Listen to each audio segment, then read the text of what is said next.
Welcome everyone to another episode of the Full Potential Live Show. I am Nick Wagner Sr. and you are seeing here with me Liz Martinez. So Liz, welcome to the show. Thank you. And Liz and I have known each other now for, I don't know, Liz, I think it's like 4 or 5 years at this point. Yeah. I can't remember exactly. Yeah. And we talk about all sorts of different things, career related and HR related, because we're both in HR. And I was actually supposed to be on vacation this week, visiting Washington, D.C. with my family, and I wasn't going to have a live show because it was vacation week and it was Easter. So I figured I would take the week off. Then COVID-19 happened and we are not going anywhere because of social distancing. And I reached out to Liz and I said, I'm thinking about doing a live show in 2 weeks. This was like a couple weeks ago. Do you want to come on? Because I hadn't interviewed her yet. And I said, I really want to have you on to talk about your career, but I also want to have a discussion about what can you do right now if you're a college student graduating either this month, next month, or June, and don't have a job? Like, how do you find a job right now? So this is probably the most difficult job market since the Great Recession in the years of 2008 and 2009. And Liz and I both have extensive HR background, and Liz has been a recruiter for multiple companies, and an intern program manager. So I was like, why don't we have a discussion and try to help some college students out? So she was kind enough to say yes on short notice, and here we are. So Liz, I want to start with your career and talk about your career before we jump into what we think we can give as far as advice goes to college students that might be graduating this semester, especially because I think some of what's happened in your career, I think, led you to sharing some of these experiences that you're going to share and ideas tonight that you think can help some graduating students. So why don't we start with, we'll go back in time.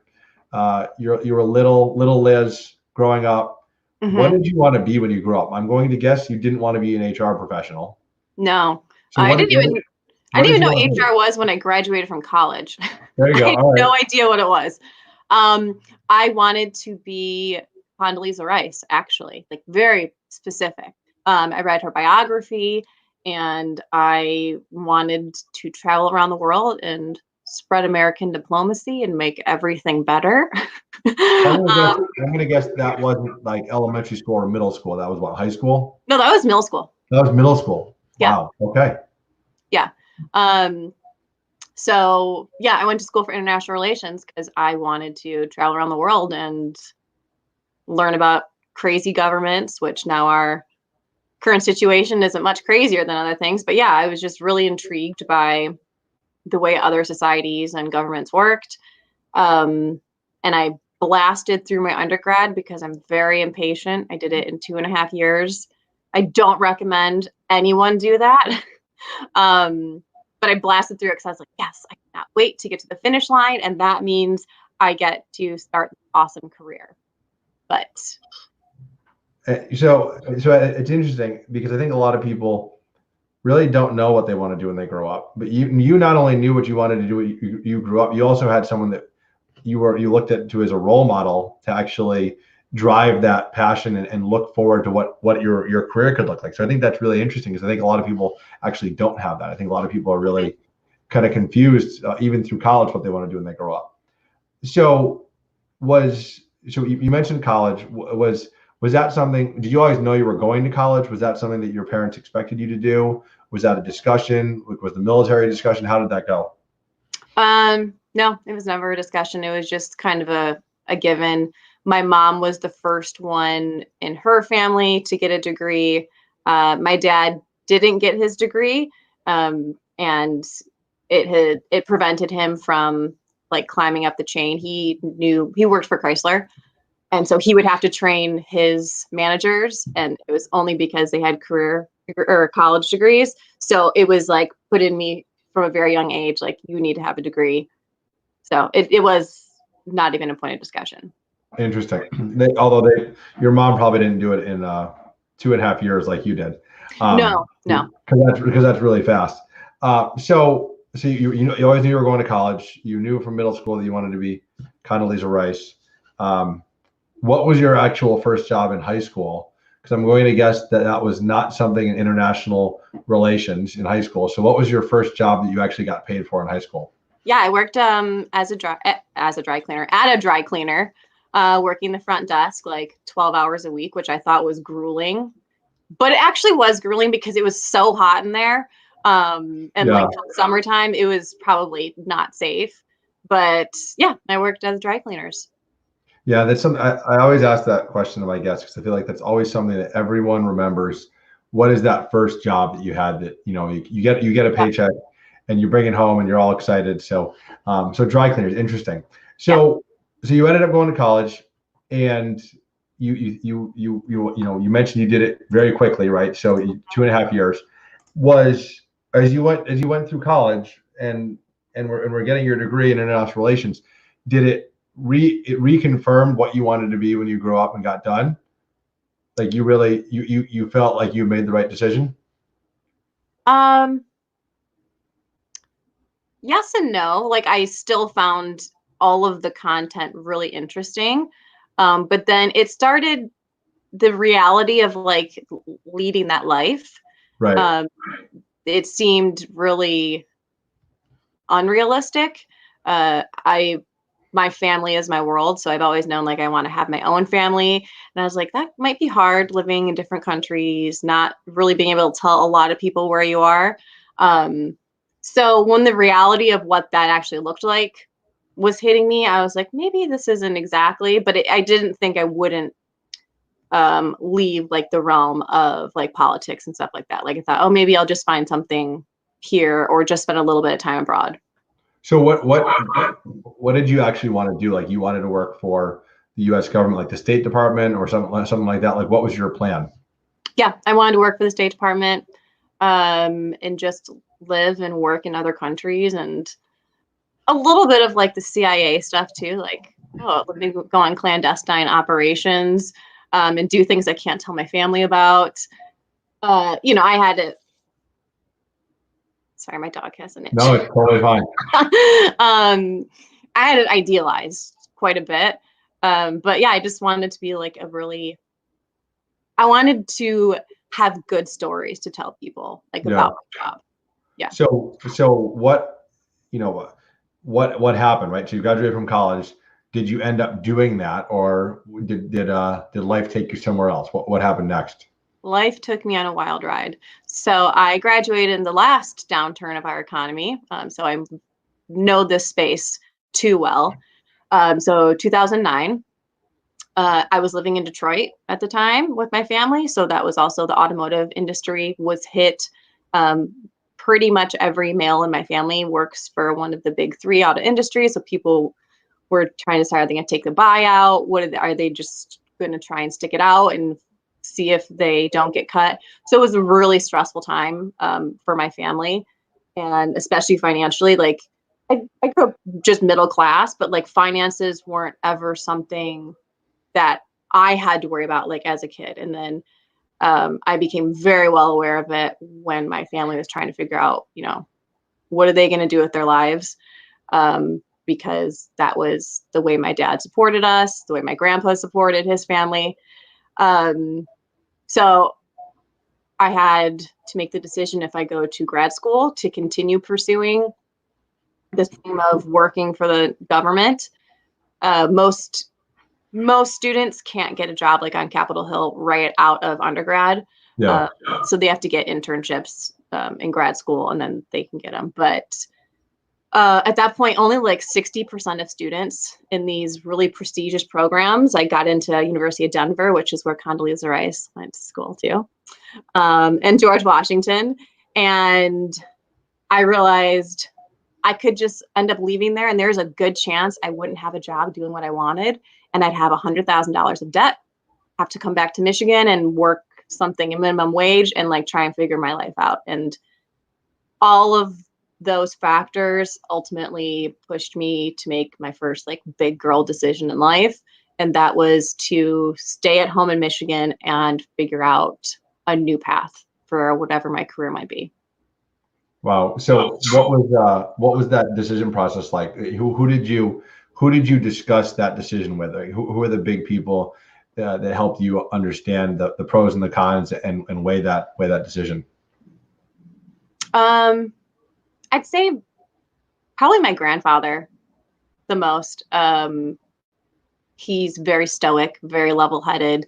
He doesn't get emotional. He keeps all the rest of us in line and grounded. So it was nice to just have like a conversation about the facts and removing dreams and aspirations from it, because in reality, we don't all get to have our dream, at least what we think our dream is at that time. You end up, and as I have, formulated new dreams that I would have never considered. But we have to, make a living. We have to pay bills. We have to put food on the table and support people we love. So speaking with him was probably the most clarifying and insightful. Interesting. Yeah, and I think, there's always those pivotal times in your life and your career that you can think of and remember like it was yesterday, right? And it seems like this is one of those really, as you said, big girl decisions. Like all of a sudden you're an adult and have to make these really hard decisions. And you're right. I mean, if it wasn't the downturn of 2008, 2009, you might have been more willing to risk, going to grad school and taking on the debt and taking that next step and what you thought was the career path that you wanted. So you make this really difficult decision. What did you decide to do then? Like, how did you pivot, and what did you do when you were in Michigan? Is that how you got into HR? Is that when your career in HR started? That is how I fell into human resources. So, like I said, even graduating, I didn't know what human resources was. And I definitely did not know what recruiting was. Staffing is not something that's talked about or taught or is explored for most college students. I will say There are some programs that are introducing it now, but it's not something that most people like, I want to be a recruiter when I grow up. So my introduction to recruiting was a recruiter that my dad knew, and he put me in touch with them just to see if they could help me find a job and figure out what to do next. And at the end of the conversation, they asked if I'd ever had the thought of being a recruiter. And I again said, no, I still don't really understand what you do. I get that you're trying to help me find a job, but I still don't understand the concept of a company hires you to hire other people to work there, but you pay them and they really work for you. Like, it's still confusing to me. So I had a conversation. She sent me to her manager, and they were just launching like a training program for recruiters, like junior recruiters. And they were like, we feel like you're the personality fit. You maintain conversation well. I was just as interested in my interviewer as my interviewer was in me. And so they said, we would love to hire you. Will you also be our guinea pig? Like, we're trying to figure out what this is and what this looks like. So, you work with us, we'll work with you. And that's how I entered recruiting. That's fun. So how long did you do that? And that was years ago at this point, but how long did you do that for? And who was the company you were working for? I worked for like a smaller boutique firm called Brightwing, and that is where I learned everything. I think I was there for like 2 years, and then I worked for another company doing recruiting before I moved to New York. But I learned everything in that role. I got put on, they had different lines of businesses that they served. Again, automotive industry is huge. So a lot of it, we had an engineering wing, we had administrative, we had legal, and then we had IT. And so I was actually fortunate enough to go into IT. And now looking back, I'm so glad I started with that, because most other industries are a walk in the park compared to recruiting for IT, because it's hard to, you have to like very proactively go after it. Yeah, you have to be very tenacious and resilient. So I was the most junior person on the team by like at least 15, 20 years of professional experience, which was great in some ways. I learned amazing formatting a resume. Like, I can do that all day now. I do that all day now in my job, and I don't mind it. But like, I know how to like move margins and change font sizes just slightly. I know like what an effective resume looks like. And then really just like how to connect and talk with people when you don't know what you're talking about. I mean, this was your introduction to HR and your introduction to recruiting, and this was, for lack of better terms, this is you cutting your teeth, Yeah. and becoming an HR professional. Yep. And it's awesome that it took a chance on you. Was there someone, like, did you have a manager or a mentor that really like helped you through this whole time? I did. Her name was Dina. She self-proclaimed was my work mom. She took me under her wing. She let me sit in on interviews that she was doing with candidates. Like I got to shadow her, and like she actually wasn't part of like the training program, but she just like saw something in me, and I'm so grateful for that. And she just let me soak up everything that she did because she'd been doing it for over 20 years probably at that point. So I learned so much from her. Yeah, and I like how you call her a work mom. Mm-hmm. Mentor, work mom. There's all different names for it, but there's just sometimes those people that connect with you and they just want to help, right? And it's so great that there's people that are like that, because when you had no real HR experience at this point, right? I mean, they just kind of threw you in the deep end and said, here, go do this training program and start learning. So it's always nice to have someone that's willing to help you get through these things. Yeah. So you were still in Michigan at this point. Yep. And with your family and everything. And then you just mentioned then you took the leap and moved to New York. Yeah. And that's when you went to Health First, correct? Yes. So you want me to walk you through that leap, because it's a pretty big one? Yeah. No. So I mean, how do you end up going from Michigan to New York? Like, how did you find Health First? And why leave where you grew up to go halfway across the country? Yeah. So I'll back up a little bit. So the not so great part about being so junior on a really experienced team is that I didn't have a pipeline of candidates the way they did. They had people that would continue to come back to them, people that could be on contract at companies for years and they were making money on it. And so I had to get really creative. I was like, I'm not just going to build up my network by just going through resumes and going on LinkedIn. Like I have to do something different. And so because I was in a totally different place in my life, I started going to meetups before they like really became a big thing. Detroit was becoming a little bit of a hub for technology because the economy was so bad and they could have like really cheap real estate. And so like there were a lot of startups down there. So I started going to meetups so that I could get candidates and meet people, and B, to learn, because the one thing I know about technology is you will never know it all. And it was really difficult for me at first. Like I thought I needed to master it and I needed to sound really like I knew all of the facts before I talked to a developer.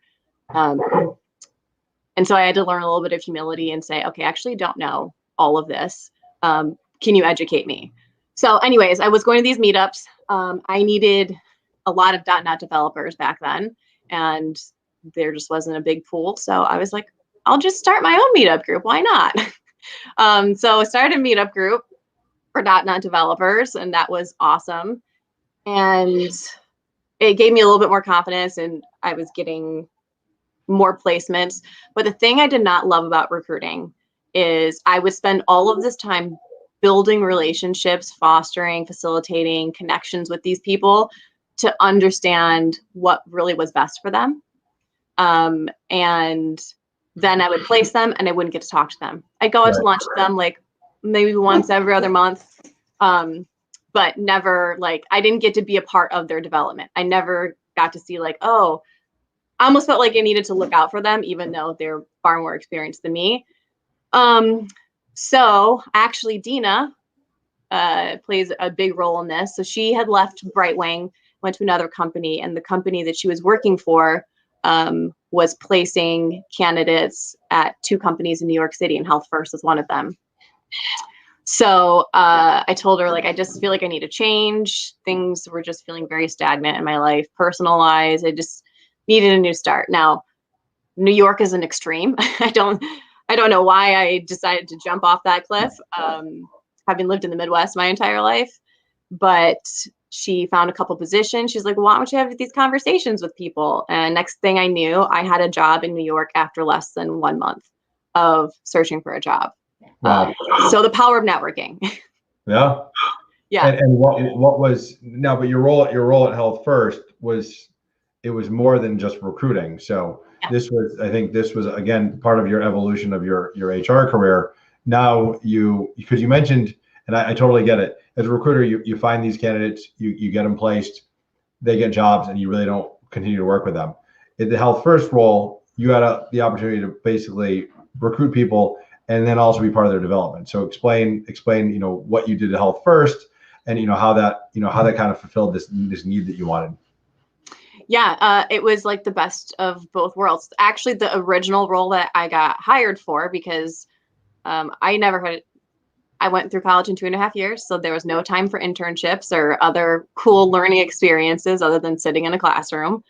So the job I was originally hired for was just to manage all of the vendors, because they had a lot of vendors that were supplying temporary employees, but there was no system.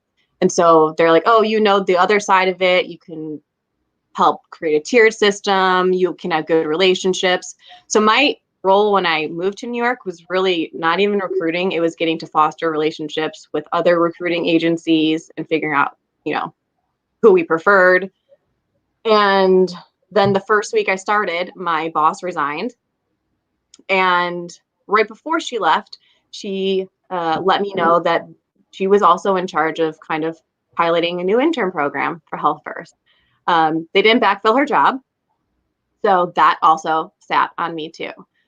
So yeah, it was terrifying because I had never been an intern.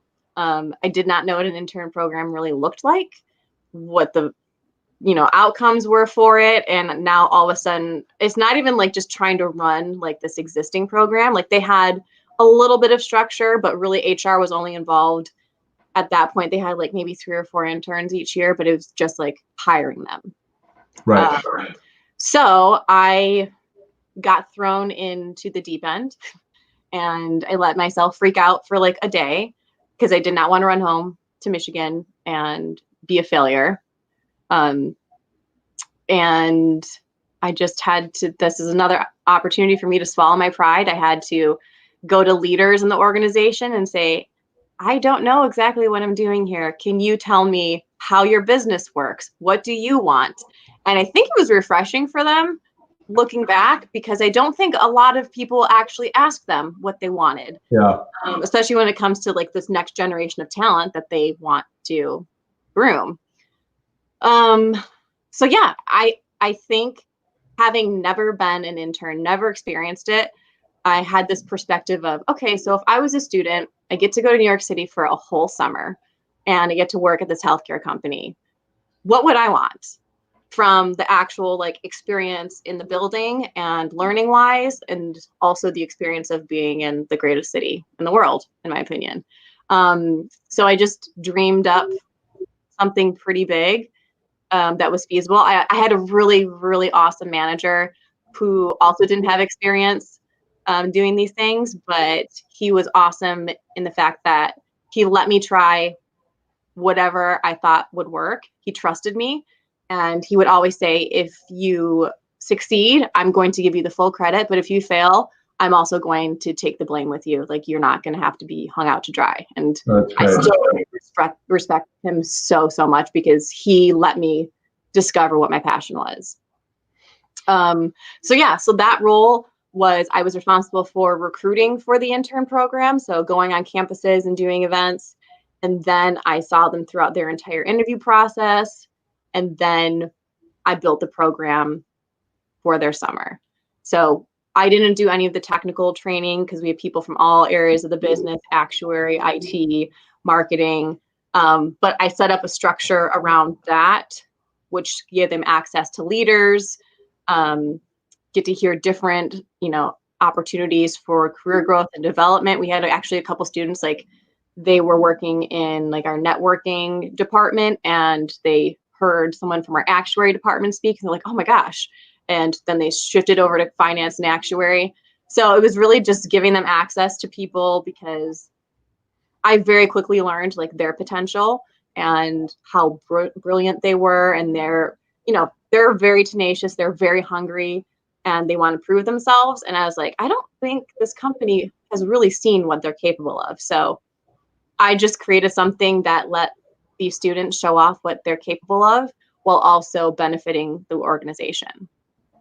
Yeah, no, I mean, I think I love that story, and it must have been. I absolutely agree with you. It must have been terrifying to have your manager quit, right when you start, and then them to say, "Oh, by the way, you're going to run our intern program now with no experience." But at the end of the day, it was a great learning opportunity for you, and it ended up being, I think one of those other pivotal times in your career, based on all the discussions we've had, and what you're doing today. So how did you? I want to just talk a little bit more about your career before we jump into the advice that we have for college students in today's landscape, right? How did you end up going from that role at Health First to your current role at Galvanize as a career services manager? Because your role at Galvanize, I think, is really aligned with what you were doing at Health First, but you had a couple stops along the way before you got to Galvanize. So do you want to share just with the audience, how you ended up getting to Galvanize and what you do for them? Yeah. So at Health First, after my second year running the program, and to this day, Health First is like the nearest and dearest place in my heart. I love it. But there wasn't an opportunity to expand their program anymore. And as I learned then, and I'm very aware now, I am not a maintainer. I love building and doing something new and a new challenge. So just maintaining what I'd already built didn't seem like enough of a fulfillment. And I was like riding a high. I was like, wow, I'm living in New York by myself. I have a career. Like I never thought I'd be like a career person. So I left that role and I was doing campus recruiting for a fintech company. And again, I realized I don't really love the recruiting part of it. Just the recruiting. Just the recruiting. So I was also a part of like when they arrived in the training program that they had at the company. But I mean, to be totally honest, recruiting is exhausting too. Like it was exhausting enough just living in a crazy city, but like having to travel to career fairs all the time, you're speaking for like 4 to 6 hours. Yeah, it was just tough. And so I still really loved the company that I was working for, though. It was a really awesome culture. I had the best team member that I've ever had. Her name was Danielle, and she's the hardest worker. She like pushed me and inspired me every single day to get stuff done without ever saying, hey, let's get stuff done. Like she just led by example and didn't even realize it. Like she is a hustler and she is New York City embodied in a person. And so, yeah, I still really liked the job and the company. It just wasn't, I knew this wasn't going to be my last stop in my career. I was still wishing I had a little bit more of that coaching and development piece. And I had definitely more of that in my role at Health First. So I moved home to Michigan last January because my aunt was diagnosed with terminal cancer. And it was a no-brainer. I knew I had to be home. It didn't, even all of that career that I built up, like I was willing to risk it because I'm like, I just have to be home. Mm-hmm. Thankfully, my company was great and they let me work remotely. So I moved home in January. She passed away in the springtime. And the plan was for me to go back in June. And that's when the intern started and get back in the full swing of things. So the week before I was supposed to move back to New York, they eliminated the campus recruiting department. So yeah, I lost my job. And I'm grateful that I wasn't in a huge city with a lot of bills. Like I was so grateful that I was in the comfort of my home. I felt protected by my family. And yeah, I took the career job search a little bit easier. One, it was still a pretty emotional time in my family, having lost someone really important. But two, like I wanted to be more particular. I'm like, okay, maybe this is the opportunity for me to like really, really look at jobs and not just take the jobs that someone's calling me for. Like, let me go out and seek what I want. And it took a couple months I had a couple of conversations that ended up really, they just wanted a technical recruiter, but just dressed up in a different title. And then I was actually speaking to one of my friends that I grew up with. I met him in kindergarten. We had stayed in touch on and off throughout our lives. And he worked, actually, no, he attended a boot camp called Galvanize, which Galvanize was in New York City too. I'd heard of him. And I was just, kind of commiserating, like, I don't know what to do with my life. I feel like I'm flailing a little bit. And he's like, oh, well, actually, so he had graduated from the program, and then they had just hired him on as an instructor for their data science program. And their career services manager had just given her notice for, because she was going back to school for computer science. And he's like, I think this kind of sounds like what you do. Like, and he sent me the job description, and I was like, yeah, this actually sounds perfect. I don't have to worry about who I'm bringing into the organization. There's another team that's responsible for enrollment. My job is solely like teaching and nurturing and supporting and helping these students that are coming back to an educational setting later in life, leverage all of those skills, their past experiences, and then get an awesome new job in this career that is a dream for them. So yeah, then I ended up on the West Coast. Yeah, and I think you definitely, I can even hear your passion as you talk about what you do now and how you work with the students and help them with this transition. Like you said, a lot of the students at Galvanize, this is second career, or they're maybe not like what you would consider a traditional Yep. student age, right? So I think that's even more important. So awesome story, and I love like the twists and turns and again, Yeah. I think it shows that everyone's career is so different, right? There's no right or wrong path, but now you're doing something you love and you're happy. So why don't we pivot a little bit and talk about, so with everything going on right now with COVID-19 and the current situation, we have a lot of students that are going to graduate from either high school or technical college or a four-year college in the next 3 months. And for those people that don't have a job lined up, I think this is like a very scary, nerve-wracking time. Yeah. Because the economy was doing great here in the U.S. Record low unemployment, new jobs every month, and then we run into this this situation with this global pandemic, and now we're seeing a lot of people getting laid off and a lot of people stopping hiring. So let's talk about, and I know you have some thoughts, right? So I'll start with you, and then I'll jump in. What are some of your ideas if you had to go sit down with a senior class graduating from college or high school in the next couple of months? Like, what's some of the advice you would give them? The first thing I would do is just level set and be totally transparent and let them know this is a really tough time. Job searching is hard even in a good economy. But now we have a lot of experienced professionals that have lost their jobs, and now that's being introduced into the market, and they're competing with these new grads that don't have that professional experience. So this is it's a really tough time. I'd like to say it's going to get better, or you'll get what you want, but at the end of the day, like, that's not realistic. So I'd say the first thing is being flexible and not being so stringent on whatever career path you thought you were going to have going into college and coming out of college. I think the reason why I've been able to be successful in human resources, which is not even remotely related to international relations, is that degree in that program was so heavy on written communications, speaking, participating in Model UN, doing debates. And so I just learned how to be a very effective communicator, and succinct, and I don't know, I don't want to say fancy, but like, I really understood the importance of words, as silly as that sounds. So I could take those skills and then transfer them to working with people to help them find a job.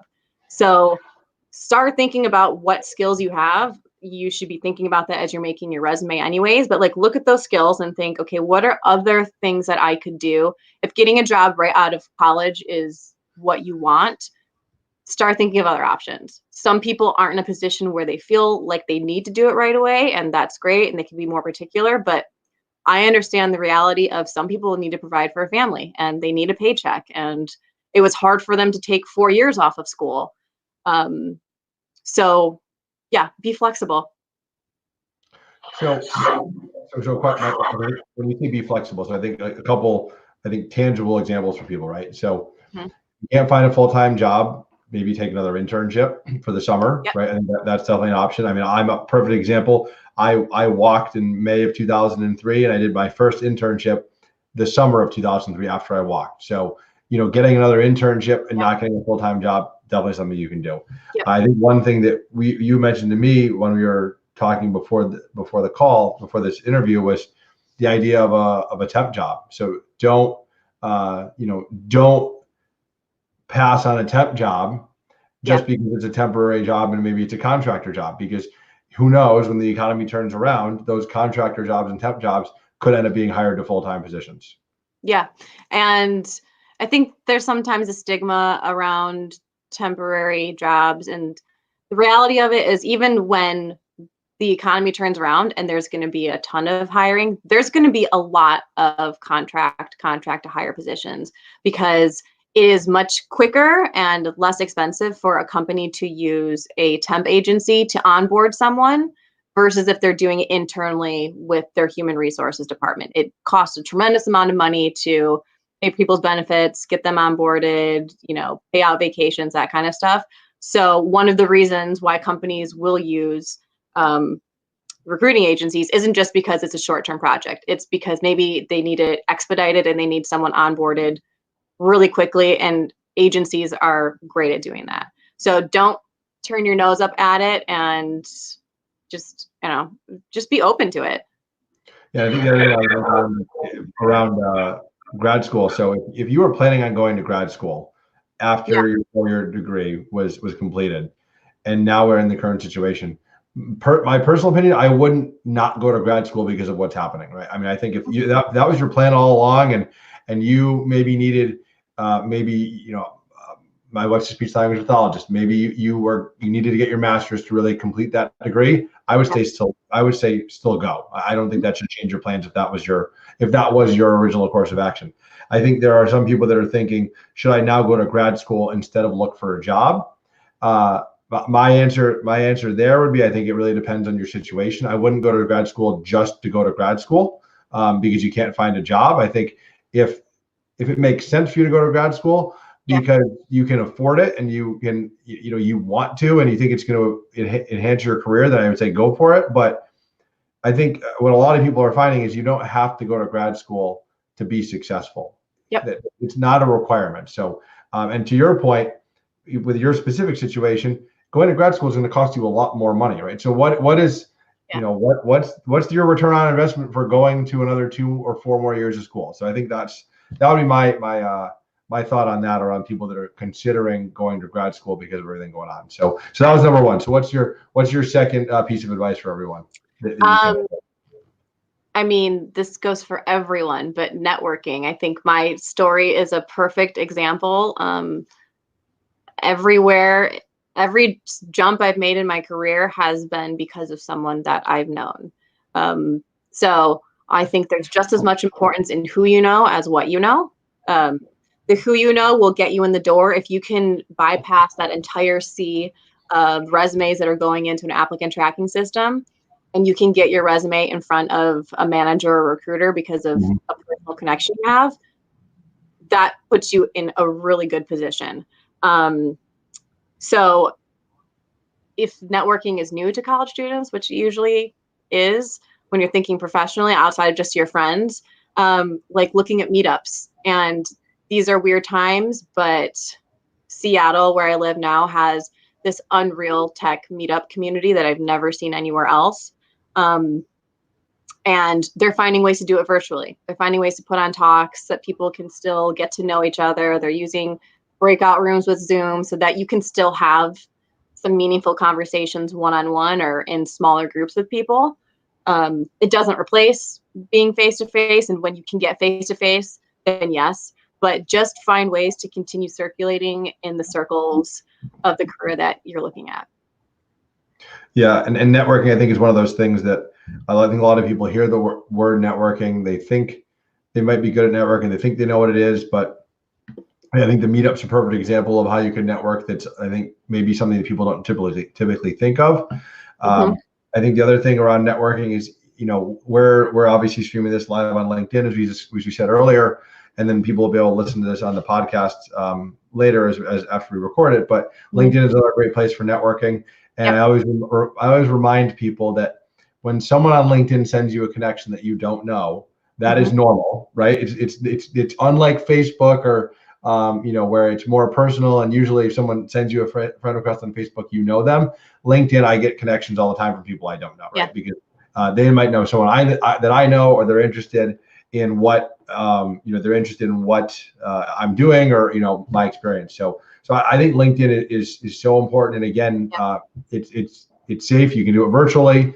You're not meeting people in person, and I think they talk a lot about that in college these days, LinkedIn, and the importance of that. But I can't understate the importance of LinkedIn, and I wish I had used it like way earlier than I have in my career. So I think that's really important. I mean, my job right now is changing tremendously because I hammer into my students the importance of getting out and meeting people face to face. So I'm like, okay, how do I shift this? And actually, one of the things that I've seen a lot of success in the past month is informational interviewing. I'm advising my students to go on LinkedIn, start finding the people that have the jobs that you want. And this is not like, these are all very long-term, like long game. Like, do not go to a meetup thinking you're getting a job from it. Like, this is opportunities for you to build relationships with people that maybe you're going to end up helping them out. It's not going to be them doing something for you. But going on LinkedIn and finding someone who has an interesting career, sending them a message. I mean, someone sent me a message, said, hey, you have a really cool career. I think I would like to do what you do. Do you have a few minutes to talk? And I'm getting great response rates from my students. I think it's a few reasons. One of them is people are at home and they just want to communicate and see other faces right now. And it's also kind of like this, like, if they can just help in some way, and they realize just like a 15-20-minute Zoom call with someone who's an aspiring data scientist or something like that, it definitely makes them feel a little bit better. And I've never seen more success from it than I have in the past month. People applying and setting them up. No, good advice. What's your next piece of advice? I know you've got quite a bit for us tonight. Projects. So I really focus, like most of my job has been with working with technology. But whatever sector you're in, a resume is important, but you want to be able to show employers that you can actually do things with your skills. A resume doesn't really prove that you can do them. It says that you can, and you're hoping that you can get that next conversation to show off those skills. But continue working on it. Like, I'm always urging my students to continue creating new apps, to collaborate on stuff, like work with partners. Like, you don't have to do this alone either. Like, there's a lot of other people that are in the same boat. And if you can find creative ways to stay on top of your skills, which leads me to the next one, is like, this is the perfect time to learn too. There's so many awesome online resources, Kaplan, Khan Academy. There are just so many things. LinkedIn Learning is amazing. I taught myself how to make PowerPoint presentations like 5 years ago on LinkedIn Learning. Like, this is the perfect time to learn. And employers, whether it's you're interviewing and you get a job in 6 months or it's a year from now, because it could be like, this is a really tough time. People, like I said, who have a lot of experience are out of work right now too. But if they know that you've been doing things, like you didn't just stop at college, like this is actually something that interests you and it's a passion of yours, they love that. They're like, okay, well, even though she couldn't go and code for a living, she was still doing it on her own and trying to find new ways and wanting to learn new skills. No, absolutely. I think more education and more learning has never hurt anyone. I always make that comment to people, and that's why and like you said, there's so many free options out there for people. But I really love the other thing you mentioned, which was, keep trying things and building things. So whether you're an IT person and you have a GitHub and you're sharing your code there, or you're a digital media person and you have your portfolio, website that you've made sharing your photography or your video you've created, or whatever it is, right? Or you're an author and you're sharing your work. Just keeping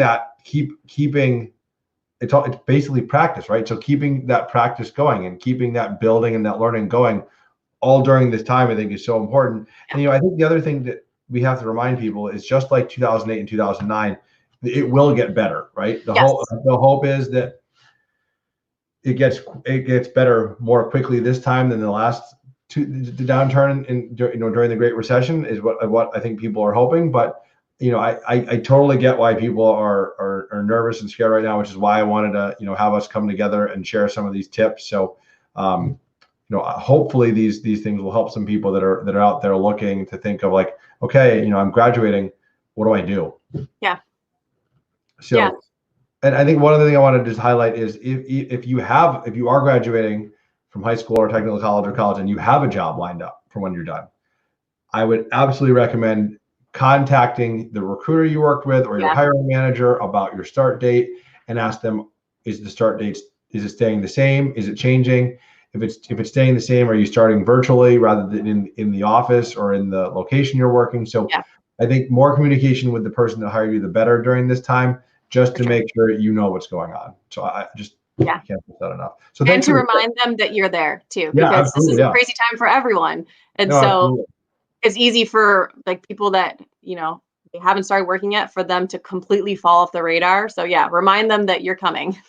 Yeah. So great advice. So I want to close with the lightning round, right? We go back to your career. We ask a couple fun questions, and then we'll wrap it up, and then I'll let you get on with your day. So, biggest success of your career to this point? Building a program from the ground up, having zero experience in that area. That was successful. You really got thrown into that. That was. But I think it ended up being a great opportunity for you. Biggest failure of your career to this point? So I have a disability that involves my hands and my arms that make really common things like typing, using my phone, picking up laundry, pretty painful. I've had it for a little over 2 years now, and I didn't tell my employer about it for over a year. I think I had this feeling of, I thought it'd make me look weak. I didn't want them to think they needed to make a bunch of extra accommodations. I wouldn't say it was a pride thing, but it was just, like, embarrassing too. Like, I didn't want to have to tell the story of how the injury happened. And so while my work didn't suffer, my body did. I would still do the same thing, but it would take a lot longer and it would be physically much more painful. So actually, because of a lot of support and encouragement from you, I accepted this. It's just part of who I am. And now my employer is awesome. Like, I have really great resources and tools, but I definitely caused more damage to myself not speaking up for myself and advocating for myself. And I appreciate you saying that. I think advocating for yourself is so important. And I think a lot of times people don't advocate for themselves, whether it's a disability or something else that affects their work and their career. And once you openly talked about it and asked for help, no one treated you differently. People were happy to help with accommodations, and it not only so it made you more successful at work, and it helps your health. So it's kind of like a win-win. So I think that's a great story. So last rapid fire question, then we'll close. Okay. Most inspirational person in your life to date? She's actually a former intern that I hired at my job at Health First. Her name is Kayla, and after I left Health First, she became a bigger part of my personal life. She is a decade younger than me, but I have never met someone with as much enthusiasm in life, as much energy, as much Like, she just believes in me in a way no one else does, and it really keeps me going, and she's a super hard worker too, but yeah, she's become the little sister that I've always wanted and never had. My family likes her more than they like me most of the time. They're like, "Oh, when's Kayla coming back?" I was like, "I don't know, but I'll be there in a few months." But yeah, she's just an amazing, unique person, even being so much younger than I am. Her emotional intelligence, and just kindness and thoughtfulness. Like, she's helped me through a lot of really tough times in my life, including when I was really struggling with this handicap and this injury. Um, yeah, she's the most inspiring person I know. That's awesome.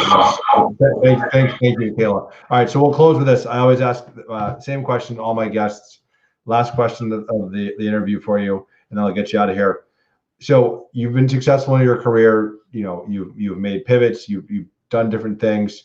What is the one piece of advice that you would give to the listeners right now, whether that's on live or they're going to listen to it on the recording or the podcast, that would help them reach their full potential? So what is that one thing that Liz has done that you think other people would benefit doing?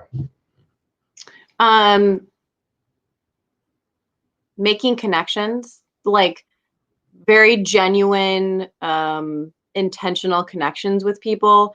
I don't look at people as opportunities for me to use them sometime in the future for my own career, which I think I would love one day to be hired by one of my interns. Like, I think they're gonna do awesome things. I really just want to know about people, like what makes them happy, what makes them frustrated, and actually listen to them, because there are a lot of people that ask those questions and then they don't really listen and absorb and practice it. And I think that's why I've been able to connect with, the CIO and the CEO at Health First. And then I'm also connecting with college students as well. And I think it's just listening and trying to find commonalities, and also just being people's fans. Like, I see a lot of potential in people, which goes perfectly with the Full Potential show, but being their cheerleader and realizing and like helping them realize what they're capable of. Well said. So thank you for making time. I appreciate you joining. I know obviously this is an interesting and difficult time for everyone. And people had asked me what I was going to continue to do the show. And my thought was yes, because we've had some really great guests on that have had really relevant topics to, the current COVID-19 crisis. And I think, we're social distancing. You're in Seattle, I'm in Connecticut, so we don't have to worry about that. People can watch. It adds some sense of normalcy for people. Hopefully people enjoy it. And, for me, it's again, I do this to give back, and I love trying to help people. So thank you for making time. Thank you for everything and sharing all the awesome advice. Well, thank you, Nick, for being here and for being my mentor and for being like one of my biggest supporters in life. So absolutely. Great. Thanks, Liz. Have a great night. See ya.